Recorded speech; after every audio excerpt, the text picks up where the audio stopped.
Alright y'all, I'm on the old GoPro here, so hopefully you can hear me pretty good. I did some tests the other day, and it seemed like that the GoPro, the video and the audio is a little bit better than using my phone as far as being in the truck. So I'm using that today. Went to the feed store, got some feed and all that in the back, and then I got to run somewhere else. So I'm eastbound and down with the hammer down, got her wound up.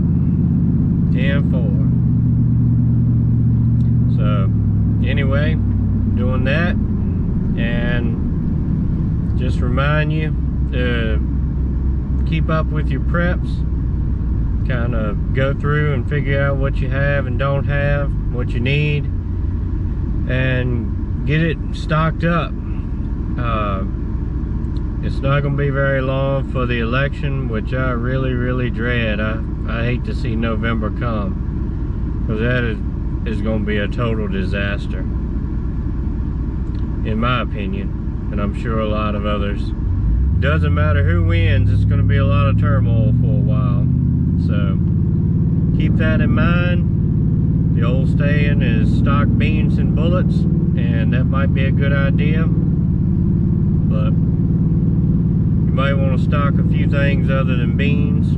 You might need some goats and some chickens, and you know, the whole 9 yards. If you can do that, if you got space to put them, might not be a bad idea. Also, stocking up on seeds for next year for the planting season, and canning. We have a lot of jars, and we have right many lids and all that, but definitely plan on stocking up on lids, you know, every week or two, something like that. If you can find some, or order them online, go on and have them and put them up, because you can keep them for pretty much ever, as long as they're in a dry place and don't get rusty and stuff like that. You know, they're good to go, I'd imagine, for 10 years or so. So it's not going to hurt to stock up on them. They're not going to expire on you. And you know, we have a couple big canners. Like I said, we got a lot of jars, and we got some lids and things like that, but all the things that go with it, if you don't have it, you need to try to get it during the off season now, and have it for next year, and be watching videos and reading books and stuff like that on it. Me and my wife both kind of grew up with it, and you know, it was taught to us. So I did buy one of the Ball Blue books, I think it's called, the other day, just for basically just to have it, maybe check through and check out some stuff like canning meat, because we ain't never done that. But as far as canning vegetables and stuff, you know, we already knew how to do that from being passed down from the families.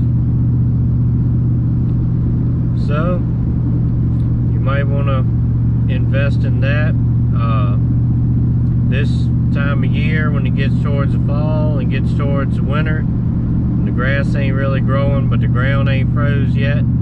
It's a good time to work your land over for the coming up season.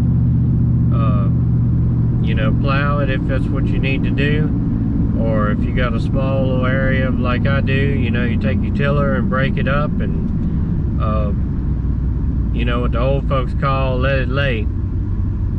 Let the dirt be exposed, and it makes better topsoil for the next year. And if you do it off the off season like this, and where the grass don't really grow back in it, then it helps keeps the weeds out for the following year, and it makes it a whole lot easier to manage. I didn't do that last year with my garden spot. I just plowed it up this year and planted it within like a week. So I had a ton of grass and weeds and stuff, and if you've been following for a while or watched back on some of the old videos, you'll see a lot of that.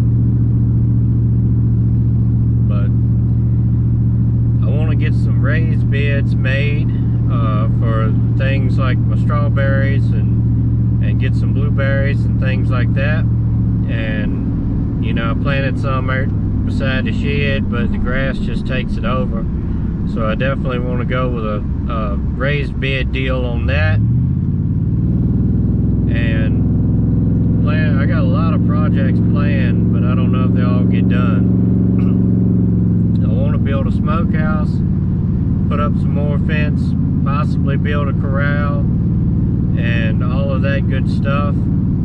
And on my smokehouse, I'm trying to get by with as cheap and buying as less things as possible. Where I work at in the woods, we found a few cedar trees, and I got them kept aside for using for, you know, poles, like corner posts and stuff, and corner of the building, and then, you know, build the walls around it and top on it and stuff like that, but using those as the main support.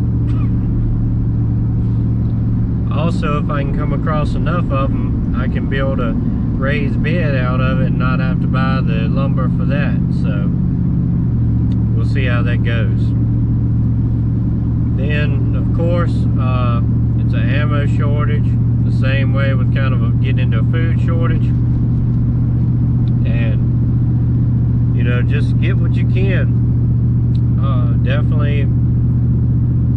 Definitely recommend everybody have a 9mm and stock up bullets on that, because one thing, they used to be cheap. Number two, they're pretty common. Just about everybody's got one. So if you can find 9mm, even if you don't have the gun, you probably want to go ahead and get a few boxes of it in case you get a 9mm, or you can use them for barter, because like I said, a lot of people have that. Just like 5.56, it'll be a pretty easy common currency there. And it's not a whole lot to say on that as far as the guns and ammo. I mean, most of you, especially if you're watching channels like mine that's around preparedness and, you know, country stuff, homestead, tactical, all that stuff, you already know the deal with guns. Have guns, have bullets, protect yourself, the whole 9 yards there. So a lot of times I feel like it's preaching to the choir, so I'll let it go on that. But one thing that I need to stock up on, and I'm sure a lot of other people do, is long-term storage, especially for things like salt and flour. And I need to stock up on grain, wheat and stuff, actually. And I have a grinder, and then we can grind it as we need it, so it keeps longer. But salt and sugar and stuff like that, I need to stock up on. I got a pretty good little bit of powdered drink like Gatorade and Country Time lemonade, where it already has the sugar and stuff mixed in, where all you need is water. So I definitely recommend Gatorade, because if you get to feeling down, you get sick or diarrhea or something like that, you need to replenish your electrolytes, and it's good for that, you know. So a lot of things you need to consider. If you got a lot of things that take batteries, stock up on batteries. As far as, I have a lot of Olights and they're rechargeable, so you need ways to charge it. I can do a separate video on that, and I may do that. It just popped into my head. But anyway, you may want to have a small solar charger for a backup, if nothing else.